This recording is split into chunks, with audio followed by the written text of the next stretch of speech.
Faltaste a otro partido de Marco anoche. Mi nombre es Gabriel Mendoza. Tengo 45 años y he operado maquinaria pesada para Constructora Vanguardia en la Ciudad de México durante los últimos 18 años. Empecé como operador de grúa recién salido del bachillerato. Ascendí hasta supervisor de obra. Construí la mitad de los edificios de oficinas de esta ciudad con mis propias manos. Pero últimamente algo se sentía mal en casa. Mi esposa Renata había estado extraña por meses, fría, distante, como si me viera a través cuando llegaba a casa después de jornadas de 12 horas. Los chicos también lo notaban. Marco, mi hijo de 16, apenas me miraba a los ojos.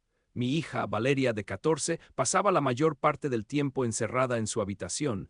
Te dije que debía terminar el proyecto El Mirador, le dije, colgando mi casco de seguridad en el gancho de la cocina. ¿Sabes lo importante que es ese contrato? Renata no levantó la vista de su celular. Marco anotó el gol de la victoria. El entrenador dice que podría obtener una beca deportiva si sigue así. Sentí ese nudo familiar en el estómago. Faltar a los partidos de mi hijo no era algo que quisiera hacer, pero poner comida en la mesa y un techo sobre nuestras cabezas exigía sacrificios. Renata solía entenderlo. Diablos, solía estar orgullosa de mi trabajo. Iré al próximo, dije. Finalmente me miró entonces y algo en sus ojos me heló la sangre. No era enojo ni decepción, era lástima. ¿De verdad?, preguntó. Esa noche permanecí despierto mirando el techo mientras Renata dormía dándome la espalda. No nos habíamos tocado en meses, no habíamos hablado realmente en más tiempo. Me seguía diciendo que era solo una etapa difícil. Las parejas casadas pasan por estas cosas. Habíamos estado juntos desde la universidad, casados por 19 años. Habíamos construido una vida juntos.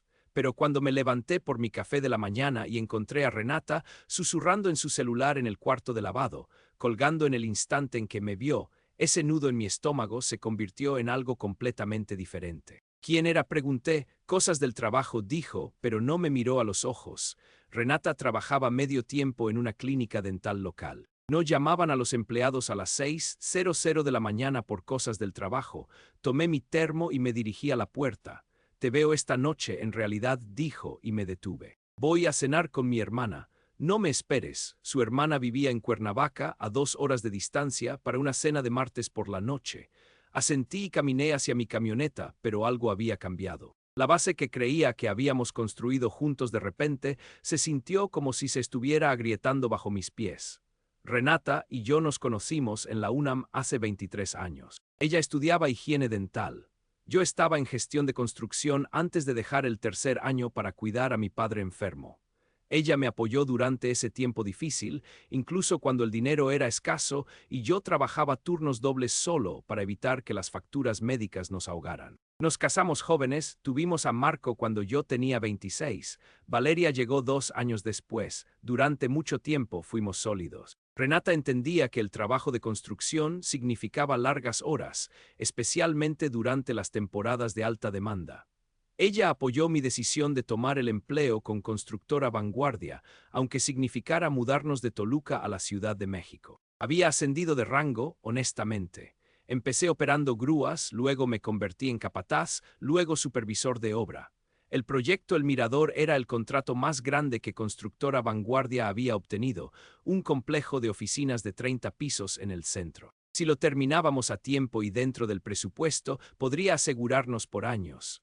Pero en algún momento, Renata dejó de preguntar sobre mi trabajo. Dejó de importarle cuando llegaba a casa cubierto de polvo de concreto y agotado.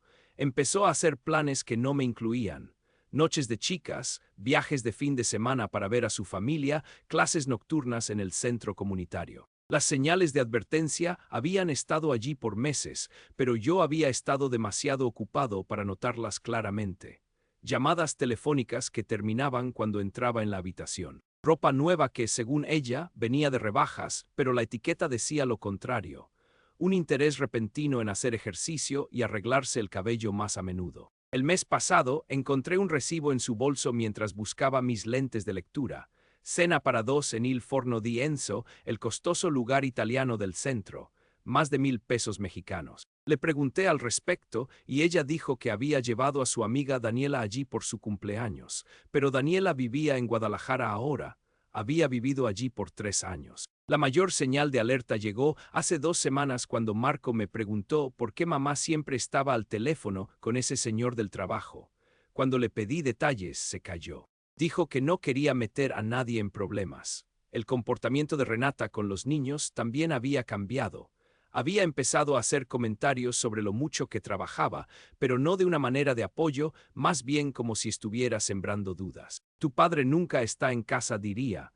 Le importan más esos edificios que nosotros. Eso no era cierto, y dolía escucharlo. Todo lo que hacía era por ellos. Cada hora extra, cada turno de fin de semana, cada vez que llegaba a casa tan cansado que apenas podía cenar. Todo era para dar a mi familia la vida que merecían. Pero Renata estaba reescribiendo nuestra historia, convirtiéndome en el villano en una historia de la que ni siquiera sabía que era parte. El momento en que todo quedó claro ocurrió un jueves por la tarde de octubre.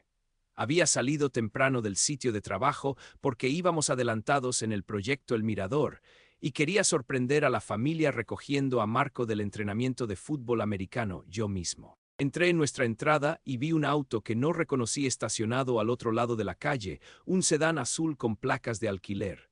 Extraño, pero no alarmante. Nuestro vecindario recibía su cuota de visitantes. Entré a la casa por el garaje y escuché voces que venían de la sala. La risa de Renata, la verdadera que solía guardar para mí, no la educada que había estado usando últimamente. Me detuve en el pasillo y escuché. Los niños llegarán pronto, decía Renata. Lo sé, respondió la voz de un hombre. Solo necesitaba verte. Ha pasado demasiado tiempo, mi pecho se apretó. Reconocí esa voz, aunque me tomó un momento ubicarla. Ricardo Solís, el novio de preparatoria de Renata, con quien había salido durante todo el último año antes de que nos conociéramos en la universidad. No podemos seguir haciendo esto, dijo Renata, pero no había convicción en su voz. Dijiste que se lo ibas a decir, respondió Ricardo. Han pasado 6 meses, Renata. Estoy cansado de esperar. 6 meses, la línea de tiempo me golpeó como un mazo. Hace 6 meses fue cuando Renata había empezado a actuar diferente. Cuando comenzaron las llamadas telefónicas nocturnas, cuando había empezado a criticarme frente a los niños. Permanecí inmóvil en ese pasillo escuchando a mi esposa discutir nuestro matrimonio con otro hombre como si fuera una transacción comercial que necesitaba ser disuelta. Es complicado, Gabriel no es un mal hombre, simplemente él nunca está aquí, los niños apenas lo conocen ya, eso era una mentira, y ella lo sabía. Podría trabajar largas horas, pero nunca me había perdido un cumpleaños. Nunca había dejado de ayudar con la tarea cuando estaba en casa. Nunca había dejado de intentar ser el padre y esposo que necesitaban. Tú mereces algo mejor, dijo Ricardo. Ambos lo sabemos. Escuché movimiento en la sala y retrocedí silenciosamente hacia el garaje. Mis manos temblaban mientras encendía mi camioneta y conduje alrededor de la manzana, dándole tiempo a Ricardo para irse antes de regresar. Cuando volví 20 minutos después, Renata estaba en la cocina preparando la cena como si nada hubiera pasado. Me sonrió, esa sonrisa falsa que había estado recibiendo por meses, y preguntó cómo me había ido el día. Le dije que bien y subí a cambiarme de ropa. En nuestro dormitorio me senté al borde de la cama y miré nuestra foto de boda en el tocador. 19 años de matrimonio, 2 hijos, una casa que habíamos comprado juntos, una vida que habíamos construido de la nada, y ella estaba lista para tirarlo todo por su amor de preparatoria. No grité, no la confronté. Simplemente me senté allí y dejé que la realidad se asimilara. Luego tomé mi teléfono e hice una llamada a mi amigo Armando, quien resultó ser un investigador privado. 3 semanas después de descubrir a Ricardo en mi sala, decidí probar el terreno. Armando ya me había proporcionado algunas pruebas preliminares. Fotos de Renata y Ricardo reuniéndose en varios restaurantes de la ciudad, registros de llamadas telefónicas entre ellos que databan de 8 meses, pero necesitaba ser inteligente al respecto. No podía simplemente confrontar a Renata con acusaciones, necesitaba que ella se delatara primero. La oportunidad llegó cuando anunció otra cena con su hermana en Cuernavaca un viernes por la noche. Tal vez me quede, dijo, sin levantar la vista de su laptop. Regreso el sábado por la mañana. Ximena ha estado pasando por un mal momento con su divorcio. Ximena se había divorciado hace 3 años. Su mal momento había terminado hacía mucho. Suena bien, dije. Llevaré a los niños a cenar y al cine. Renata pareció sorprendida por lo fácilmente que acepté su historia, de verdad. No vas a quejarte de que no esté. Te mereces tiempo con tu familia, dije. Yo me encargo de todo aquí. Ese viernes dejé a Marco en casa de su amigo para una pijamada y llevé a Valeria con su abuela para el fin de semana. Luego conduje hasta el estacionamiento frente al Hotel Hilton Reforma en el centro y esperé. El auto de Renata llegó a las 7:00 p.m. Entró al vestíbulo del hotel vistiendo un vestido negro que nunca había visto. 5 minutos después, el auto de alquiler de Ricardo se detuvo. Era más alto de lo que recordaba de la preparatoria, canoso en las sienes, vistiendo un traje costoso. Se abrazaron en el vestíbulo como amantes que habían estado separados por meses, no como viejos amigos poniéndose al día. Tomé fotos, documenté todo. Luego fui a casa y esperé. Renata regresó el sábado por la tarde con historias sobre los problemas de Ximena y lo agotador que había sido brindar apoyo emocional toda la noche. Incluso tenía una bolsa de regalo de una boutique en Cuernavaca como prueba de su viaje. ¿Cómo fue tu noche con los niños?, preguntó. Bien, dije. Te extrañamos. Ese domingo decidí presionar un poco más. Durante el desayuno saqué a colación nuestra situación financiera.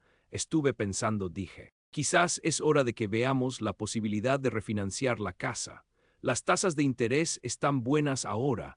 La taza de café de Renata se congeló a mitad de camino hacia sus labios. ¿Por qué haríamos eso? Liberar algo de capital. Tal vez tomar unas vacaciones en familia. Marco se graduará en 2 años. Deberíamos pasar más tiempo juntos mientras podamos. Dejó su taza y me miró como si hubiera sugerido que incendiáramos la casa. No creo que sea una buena idea, dijo con cautela. La hipoteca está bien como está, pero si estamos planeando para el futuro, Gabriel, su voz ahora era cortante. Dije. No, los niños levantaron la vista de su desayuno, sintiendo la tensión. Renata forzó una sonrisa y suavizó su tono. Podemos hablarlo más tarde, dijo. Pero nunca hablamos de eso más tarde porque esa tarde Renata anunció que iba a visitar a un abogado para actualizar nuestros testamentos. Dijo que era algo que hacían las parejas responsables. Yo sabía mejor, no estaba actualizando nuestros testamentos, se estaba preparando para el divorcio. Esa noche, después de que los niños se acostaron, encontré a Renata de nuevo al teléfono. Esta vez escuché desde fuera de la puerta del dormitorio. Se está poniendo sospechoso, decía ella. Hoy, quiso refinanciar la casa como si supiera algo. La voz de Ricardo se escuchaba amortiguada a través del teléfono, pero alcancé a entender lo suficiente. No solo estaban teniendo una aventura, estaban planeando mi salida de la familia. Ricardo vivía en Querétaro ahora, dirigía algún tipo de negocio de consultoría, tenía dinero, podía proporcionarle a Renata el estilo de vida que aparentemente sentía que merecía. Necesito más tiempo, dijo Renata. Quiero asegurarme de obtener la custodia y la casa. Gabriel podría luchar por los niños si cree que tiene una oportunidad, la casa que habíamos comprado juntos. Los niños que había criado desde su nacimiento. Ella planeaba tomarlo todo y pintarme como el padre ausente que nunca había estado allí para su familia. Bajé las escaleras y me serví una cerveza, mi primera bebida en meses. Luego llamé a Armando y le dije que acelerara la investigación. El informe completo de Armando llegó el miércoles siguiente y fue peor de lo que había imaginado. Renata y Ricardo no solo se habían reconectado hace 6 meses, habían estado en contacto de forma intermitente durante 3 años. Mensajes en redes sociales, correos electrónicos, llamadas telefónicas ocasionales cada vez que Ricardo estaba en la ciudad por negocios. La aventura había comenzado en serio la primavera pasada cuando Ricardo trasladó su firma de consultoría a la Ciudad de México. Había alquilado un apartamento en el centro a solo 15 minutos de nuestra casa. El mismo centro donde yo estaba construyendo el proyecto El Mirador, irónicamente.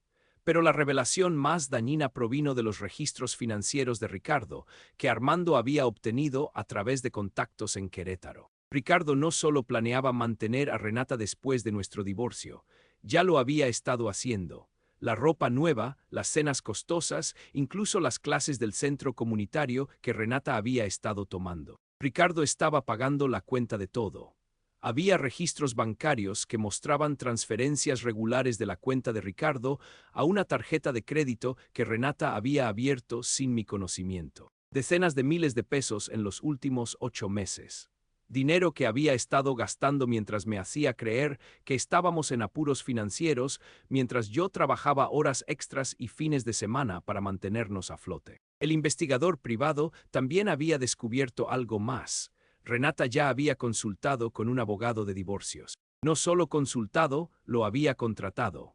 Un especialista en derecho familiar de alto nivel que se especializaba en maximizar los acuerdos para esposas despreciadas. El nombre del abogado era licenciado Bermúdez, y según la investigación de Armando, su estrategia era siempre la misma: pintar al esposo como un padre ausente y descuidado que había descuidado a su familia por el trabajo. Luego presionar por la custodia total y la máxima pensión alimenticia basada en el potencial de ingresos del esposo. Renata me había estado preparando durante meses, construyendo un caso en mi contra con cada cena perdida, cada fin de semana que trabajaba, cada vez que me criticaba frente a Marco y Valeria. Estaba creando una narrativa que justificaría tomarlo todo. La parte más desgarradora fue descubrir que ella había estado adoctrinando a los niños. Armando tenía copias de mensajes de texto entre Renata y su hermana Ximena discutiendo cómo ayudar a los niños a entender que su padre priorizaba el trabajo sobre la familia. Cómo documentar instancias de mi negligencia para la audiencia de custodia. La repentina distancia de Marco tenía sentido ahora, la reclusión de Valeria. No solo estaban notando la tensión entre sus padres, estaban siendo sistemáticamente puestos en mi contra por su propia madre, pero Armando había guardado lo peor para el final. Ricardo Solís no era solo un consultor exitoso. Estaba casado, lo había estado durante 15 años. Su esposa vivía en Querétaro con sus 2 hijos, completamente inconsciente de que su esposo estaba financiando el divorcio de otra mujer en la Ciudad de México. Ricardo estaba jugando a 2 bandas, prometiéndole a Renata un futuro juntos mientras mantenía su propia familia como plan de respaldo. Y Renata estaba demasiado ciega para verlo o demasiado desesperada para importarle. Dejé el informe y salí a mi camioneta. Durante 20 minutos simplemente me senté allí en la entrada, mirando la casa que había creído que era mi hogar. Las ventanas de las habitaciones de mis hijos, la puerta principal que había pintado hace 3 años un fin de semana, cuando Renata se había quejado de que se veía descuidada. Todo por lo que había trabajado, todo lo que había construido estaba a punto de ser robado por la mujer que había amado durante más de la mitad de mi vida. Pero no iba a permitir que eso sucediera, no sin luchar. Saqué mi teléfono y llamé a mi propio abogado, no algún especialista en divorcios, sino el abogado de familia que había manejado la herencia de mi padre. Licenciado Arturo Valencia era honesto, minucioso y no tenía paciencia para juegos. Arturo, le dije cuando contestó, necesito verte mañana y trae a tu abogado contractual más duro contigo.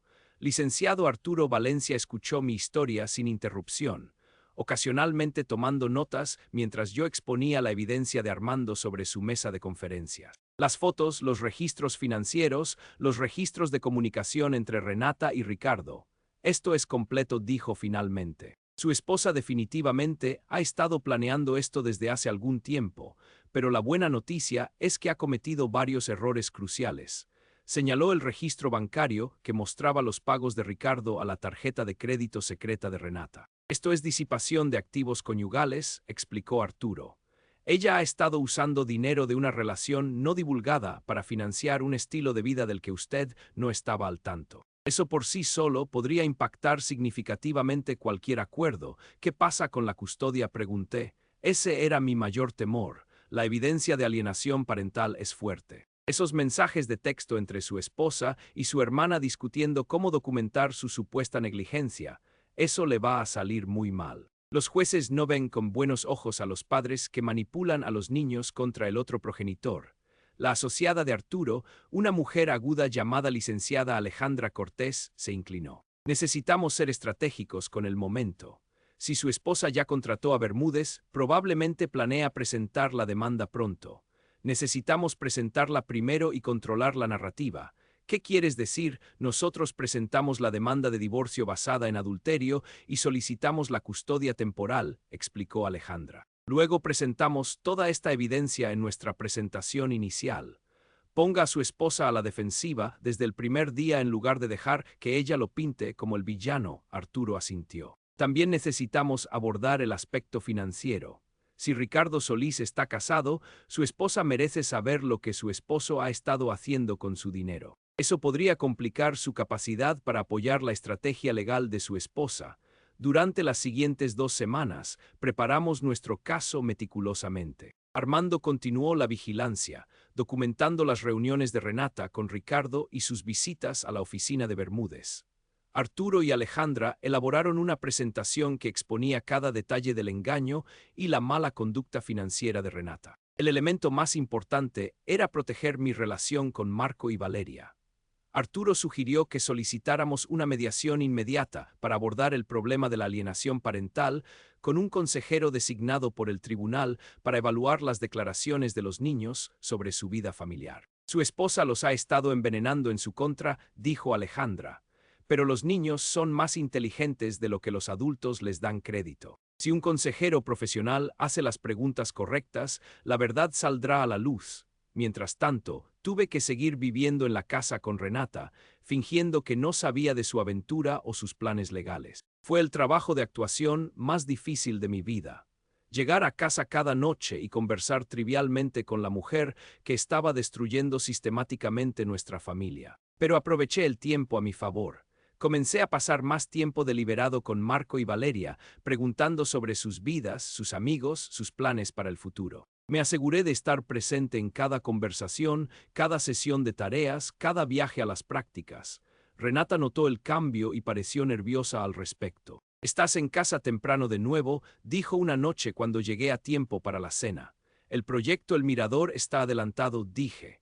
«Quiero disfrutar este tiempo con la familia antes de que comencemos el próximo gran contrato». Marco levantó la vista de su tarea. «Vas a estar más tiempo en casa, papá». «Voy a intentarlo», dije, mirándolo a los ojos. «Sé que he estado trabajando demasiado últimamente. Quiero cambiar eso». La cara de Renata palideció. Toda su estrategia dependía de que yo fuera el padre ausente. Si de repente estaba presente y comprometido, su narrativa se desmoronaba.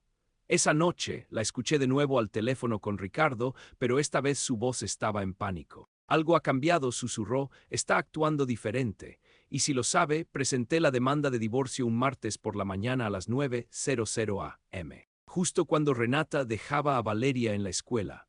Para cuando regresó a casa, un notificador la esperaba en nuestra entrada con papeles que cambiarían todo. Yo estaba en el sitio de trabajo del Mirador cuando llamó, su voz temblaba de ira y pánico. «¿Qué demonios es esto, Gabriel? Presentaste la demanda de divorcio». «Así es», dije con calma, alejándome de mi equipo. «Se acabó la farsa, Renata». «¿Farsa de qué? No entiendo», Ricardo Solís, dije, y la línea se quedó en silencio. «El Hotel Hilton Reforma en el centro. 8 meses de pagos secretos con tarjeta de crédito. Tus reuniones con licenciado Bermúdez». Debo continuar. Cuando finalmente habló, su voz era apenas un susurro. «¿Desde cuándo lo sabes? Lo suficiente como para documentar todo. El fraude financiero, la alienación parental, el adulterio, todo está en la demanda. Gabriel, por favor, podemos arreglar esto. Cometí errores, pero tú tomaste decisiones, Renata, y ahora vas a vivir con las consecuencias». Colgué y apagué mi teléfono. Al mediodía, Alejandra llamó para decirme que Bermúdez había solicitado una reunión de emergencia. La estrategia cuidadosamente planeada de Renata se había derrumbado en una sola mañana. La audiencia de emergencia fue programada para el viernes. Renata apareció con Bermúdez, pálida y derrotada. Ricardo no apareció por ningún lado. Alejandra había confirmado que su esposa en Querétaro había sido notificada del adulterio y había congelado sus cuentas conjuntas. La jueza Benavides revisó nuestra evidencia con creciente desaprobación: las fotos, los registros financieros, los mensajes de texto sobre el adoctrinamiento de los niños en mi contra. Cuando leyó la transcripción de Renata discutiendo cómo documentar mi negligencia, su expresión se volvió fría. «Señora», dijo la jueza finalmente, «este tribunal se toma muy en serio la alienación parental. La evidencia sugiere que usted ha estado socavando deliberadamente la relación de sus hijos con su padre mientras mantenía una relación extramatrimonial financiada por su amante». Renata intentó hablar, pero Bermúdez le puso una mano en el brazo para detenerla. «La custodia temporal se otorgará al señor Mendoza», continuó la jueza Benavides. «La señora Mendoza tendrá visitas supervisadas a la espera de una evaluación completa de la custodia. Este tribunal también encuentra evidencia de disipación de activos conyugales y ordena una contabilidad inmediata de toda actividad financiera no divulgada». Renata se mudó de la casa ese fin de semana. quedándose con su hermana mientras su mundo seguía desmoronándose. Ricardo había desaparecido por completo.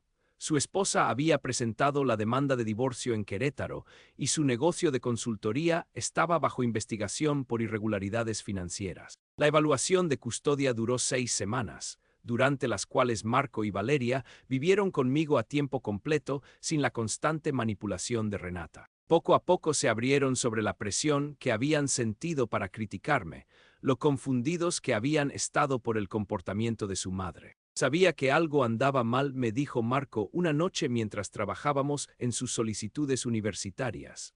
Mamá me hacía preguntas raras sobre si nos querías, si te importaba más el trabajo que la familia. Sentí que quería que dijera cosas malas de ti. Valeria fue más directa. La vi con ese hombre una vez en el centro comercial. Se estaban tomando de la mano. No sabía qué hacer. El acuerdo final de divorcio fue devastador para Renata.